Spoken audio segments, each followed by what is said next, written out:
Assalamualaikum warahmatullahi wabarakatuh.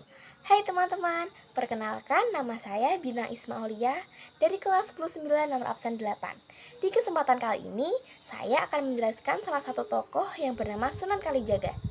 Jadi, siapa sih Sunan Kalijaga itu? Teman-teman sudah pada tahu belum nih? Kalau belum, yuk simak video ini sampai selesai ya. Yang pertama adalah biografi. Beliau lahir pada 1450 Masehi. Beliau merupakan keluarga dari bangsawan Tuban. Dan beliau merupakan salah satu penyebar agama Islam di Indonesia. Lalu nama ayahnya adalah Tumanggung Walitikta dan ibunya bernama Dwi Nawangrum. Ada dua pendapat nih terkait asal-usul Sunan Kalijaga. Kira-kira dua pendapat itu apa saja ya? Pendapat yang pertama menjelaskan bahwa Sunan Kalijaga itu merupakan keturunan dari Arab dan Jawa asli. Lalu pendapat yang kedua menjelaskan bahwa Sunan Kalijaga adalah orang Arab asli. Tetapi kalau dilihat dari silsilah kakeknya, Sunan Kalijaga itu masih ada sangkut pautnya loh dengan Abbad bin Abdul Muthalib, yaitu pamannya Nabi Rasulullah SAW. Yang kedua yaitu perjalanan muda Sunan Kalijaga. Dari kecil Sunan Kalijaga sudah diajarkan ilmu agama oleh gurunya. Tujuannya supaya dasar Al-Quran dan hadis itu melekat pada jiwanya Sunan Kalijaga. Dan diajarkan kepemimpinan supaya Sunan Kalijaga itu bisa menyelesaikan persoalan yang ada di kehidupannya. Ada beberapa sumber menyebutkan, yang pertama, Sunan Kalijaga menggunakan nama Raden Said sebagai pencuri. Tetapi Raden Said itu mencuri bukan karena dirinya sendiri, melainkan karena melihat masyarakat di Tuban itu dilanda kemiskinan. Lalu, dengan jiwa kepedulian Raden Said itu, beliau melakukan pencurian dan perampokan di suatu pabrik. Tak lama kemudian, itu diketahui oleh penjaga pabriknya.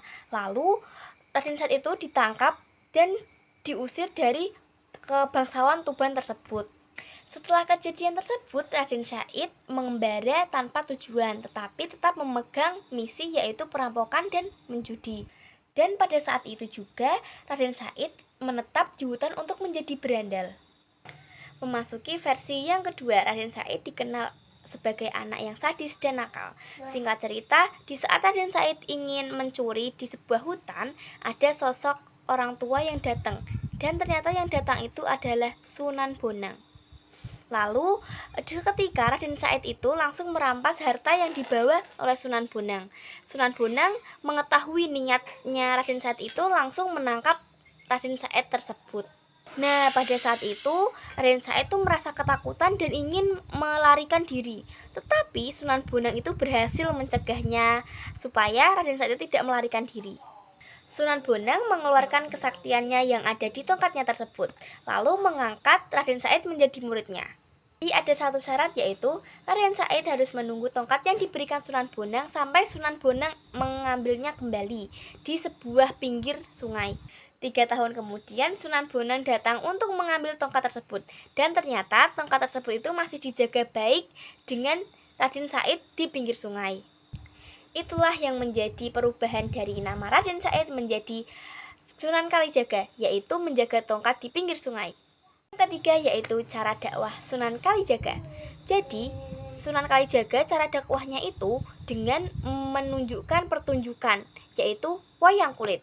Pada saat itu, masyarakat itu masih gemarnya, masih suka-sukanya dengan pertunjukan wayang kulit.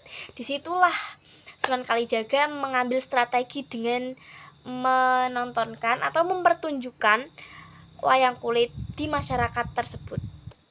Secara perlahan-lahan masyarakat pun tertarik dengan pertunjukan wayang kulit yang dipertunjukkan oleh Sunan Kalijaga tersebut. Dan suatu saat Sunan Kalijaga mengadakan pertunjukan wayang kulit. Bahkan meminta para penonton sebelum menonton itu untuk membaca kalimat syahadat terlebih dahulu. Nah, itu dia cerita singkat tentang Sunan Kalijaga. Semoga bermanfaat buat kalian ya. Terima kasih buat kalian yang sudah menyimak video ini sampai selesai. Wassalamualaikum warahmatullahi wabarakatuh.